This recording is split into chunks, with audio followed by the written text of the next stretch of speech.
A new book on Michael Milken argues that the financier was not the Bernie Madoff of the 1980s. Joining us right now with his firsthand account of Milken's conviction for securities fraud and the aftermath is Richard Sandler. He's a childhood friend of Milken's and attorney for Michael Milken as well. He's also the executive director of the Milken Family Foundation and director of the Milken Institute. He's now the author of Witness to a Prosecution, The Myth of Michael Milken. And Richard, welcome. Richard, it's been 33 years since Michael Milken pled guilty to the charges that you lay out in this book. Why now with this book?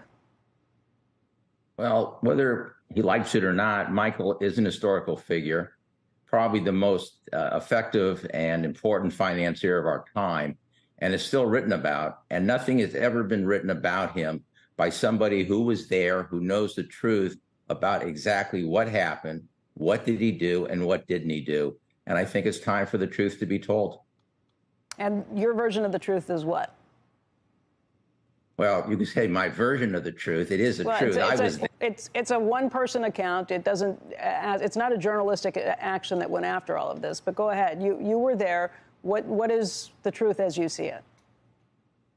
The truth is that Mike came under the radar of a very aggressive prosecutor back in the mid-1980s. He was extremely successful. He was a person that certainly could help a prosecutor's career, especially political career. And he became part of an investigation. And prosecutors have tremendous power. And one of the things I try to point out in the book is that if that power is used aggressively, it could happen to anybody. A prosecutor decides who to investigate, how to investigate them, could use a grand jury to indict a person. And at that point, in the court of public opinion, I think, as we all know, a person is not innocent until proven guilty. And what I try to explain is exactly what happened here, how it happened, and why it happened. Hey, Richard, let's just be clear. That prosecutor was Rudy Giuliani, who used this situation and others to go on and become mayor of New York City. I completely understand what you're saying about aggressive prosecutors, and anybody who's watched a lot of these prosecutors who use this to go on can see what you're talking about in some situations like this. I just want to say, look, Michael Milken, no question, saw things differently and revolutionized what happened with the high-yield debt market. He realized before anybody else that the market wasn't acting efficiently and that high-yield debt, junk bonds as they were called at the time, high-yield debt would often be a better play, that you would be more likely to get paid back than you would be for some of the high-rated debt in some of those situations. So no question, he did things that unleashed the entrepreneurial spirit when it comes to this country.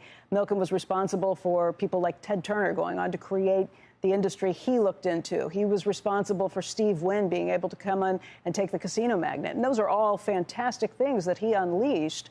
But it also unleashed some bad news for society, too. I mean, if you look at some of the corporate raiders who were able to do things and go after companies that they would have never been able to go after with the amount of equity that they had or the amount of capital that they had at those points, that unleashed some really bad things, too. And just in full disclosure, I should tell you that Ivan Boesky, because of what Michael Milken unleashed, was able to go after Natomas Oil, which is where my father worked at the time. Everybody there lost their job because of what he did, because he went in and took over the assets that were worth more than the company was at that point. We lost our house. So just being full disclosure, I have some questions about all of this. No question Michael Milken has done amazing things with charity, $1.5 billion. But why didn't you talk to people like Giuliani in this piece, too, who, by the way, I think has become friends with Michael Milken, helped him get a pardon from President Trump because Milken reached out to him when he had prostate cancer. I think he looked back at things a little differently, too. Well, I think you asked excellent questions here. But when you say what he unleashed, history has shown that the companies that Michael financed helped create jobs and helped build tremendous value for a lot of people. A lot of people that were imitators went after other companies. Maybe things got, quote, unleashed, as you said. Michael Milken, Drexel Burnham did not finance Mr. Boesky in that situation that you're talking about. They had nothing to do with that. So what he really unleashed was a democratization of capital. And you talked about Steve Wynn, Ted Turner. There are many, many others. There are thousands of companies that he financed that could not get financing before he came along. And that's why I said he's probably the most important financier and certainly the most innovative financier of our time. But the book is about what really happened. I was there. I wasn't in the arena watching. I was on the field playing. And I know what happened, and I know exactly what he did and what he didn't do. And so maybe journalistically, I should have interviewed this person or that person, but I know the facts. The book, as you read it, is based upon court documents. It's based upon the words of the prosecutor, the line prosecutor who prosecuted the case, 30 years later. And I stand behind everything that's in the book. Did he look, he pled guilty in 1990 to several charges, including helping a client evade taxes by coming up with fake losses, including charges that he cheated Drexel clients out of things. Was he guilty of those things? Actually, Becky, he did not plead to either one of those things. I know that has appeared in a newspaper article recently. Yeah, he never never in the Wall Street Journal. Right. Well, if you go through the book, I take you through his plea, word for word, exactly what he did. He did not cheat any clients. He did not create false losses. Why did he spend 22 months in prison?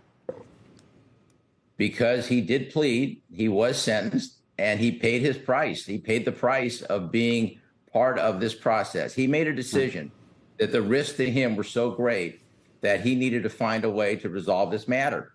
And we did reach an agreement in which he found things to plead to, things which, when you read them in the book, they are there again, word for word, you will see are highly technical violations of regulations, none of which have ever been subject to criminal prosecution before or since.